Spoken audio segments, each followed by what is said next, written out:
বার করি। শোনো, এক গাঁয়ে ছিল এক গরিব বামুন। বউ আর বুড়িমাকে নিয়ে খুবই কষ্টে শিষ্টে তার দিন চলত।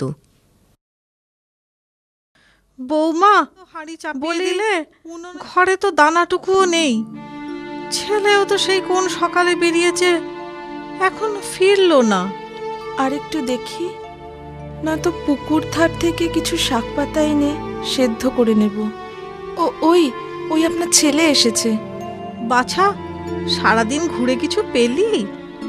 না মা, সবার ঘরেই চাল ডাল পেয়েছি, তাতে তিনজনের আধ পেটা খেয়ে 4 দিনও চলবে না।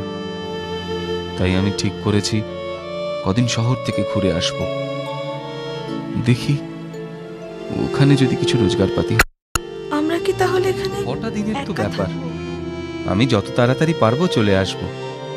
গায়ে তো চেনা জানা মানুষরা রইলই, কোনো বিপদ আপদ হলে ওদের কাছেই যেও। এই কটা দিন কোনো রকমে চালিয়ে নাও। আমি বরং আজই বেরিয়ে পড়ি। সেই ভালো বাছা, তুই কটা দিন শহর থেকে এইভাবে অনাহারে থাকার চেয়ে একটা কিছু চেষ্টা করা ভালো। ও আমরা এই কটা দিন ঠিক কষ্টে শিষ্টে চালিয়ে নেব।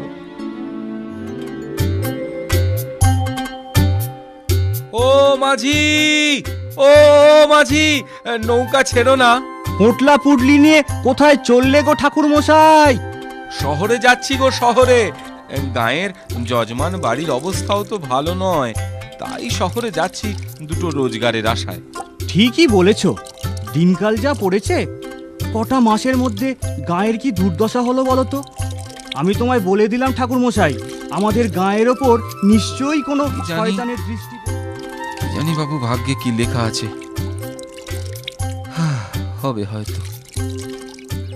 ছেলেটা তো কদিনের জন্য শহরে গেল, তা আমি বলি কি বৌমা, তুমিও না হয় কটা দিন বাপের বাড়িতে ঘুরে এসো। আপনি এখানে একা থাকবেন? দুজনে না খেয়ে কষ্ট করার থেকে এই ভালো। ঠিক আছে মা, আমি তাহলে বেলা থাকতেই বেরিয়ে পড়ি। বামনি গেল বাপের বাড়ি, আর বামুন গেল শহরে অনেক দিন।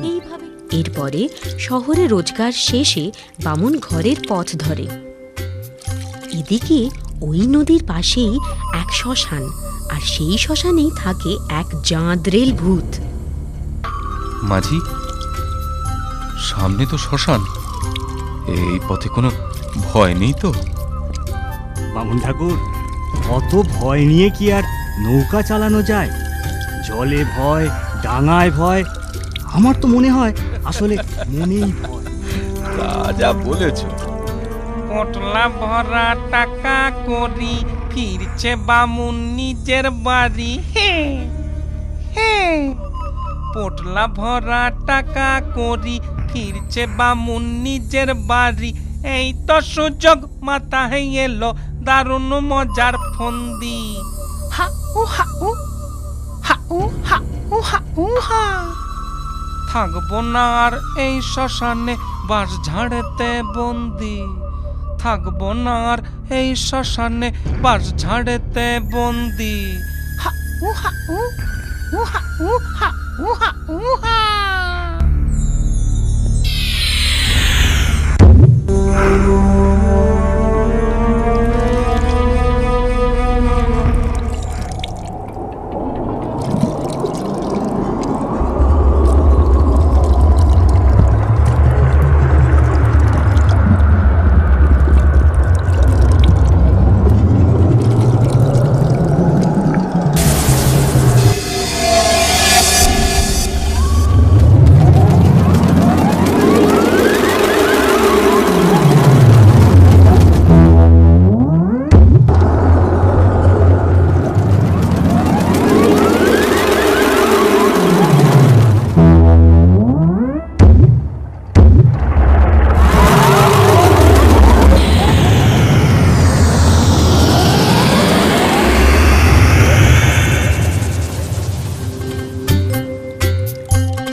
মানুষের মতো হাঁটা যায় না। এদিকটা বেশ নিরিবিলি দেখছি। চট করে নিজের মূর্তি ধরি, তাহলে তাড়াতাড়ি ঘরে পৌঁছতে পারবো।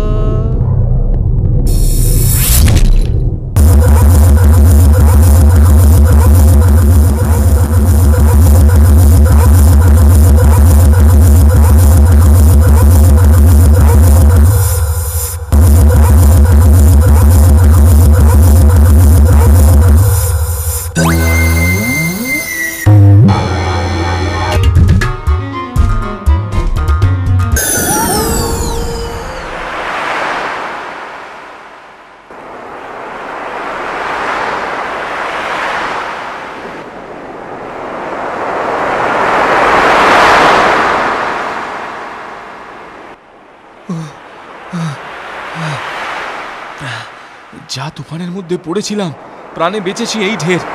জিনিসপত্রগুলো সব নৌকাতে ছিল। যাই যাই মাঝির কাছ থেকে জিনিসগুলো ফেরত নিয়ে বাড়ির দিকে যাই এবার। মাঝি ভাই, ও মাঝি ভাই! কি ব্যাপার, হঠাৎ ফিরে এলে যে? আরে আরে আমি নৌকা থেকে ঝড়ের দাপটে পড়ে গেলাম। যা হোক, এখন জিনিসপত্রগুলো দাও দেখি বাবু। তোমার কি মাথা খারাপ হয়েছে? বাড়ি যাই। কখন আবার তুমি নৌকা থেকে পড়ে গেলে?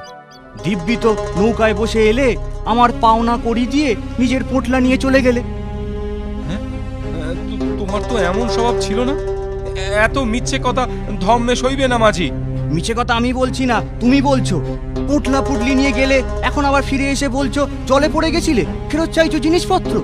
বলি তোমার কাণ্ডজ্ঞানখানা কি হে? বিশ্বাস না হয় একবার আমার গায়ে হাত দিয়ে দেখো না, জামা কাপড় এখনো কি রকম ভেজা। তাজ্জব কাণ্ড, তোমার কাপড় চোপড় তো ভেজাই দেখছি। তা বাড়ি যাবার পথে পা হড়কে পুকুরে পড়ে বলো যা। গিয়েছিলে নাকি?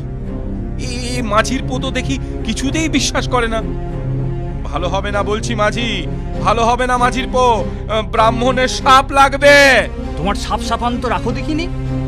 যাও যাও, এবেলা বাড়ি যাও। হ্যাঁ হ্যাঁ, তাই যাচ্ছি। তবে জিনিস ফেরত নিতে কিন্তু আমি আবার আসবো, এই বলে দিলাম।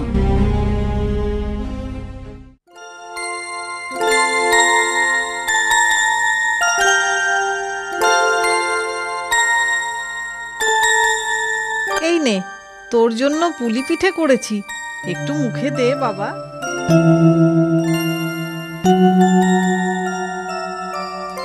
ভালো কথা।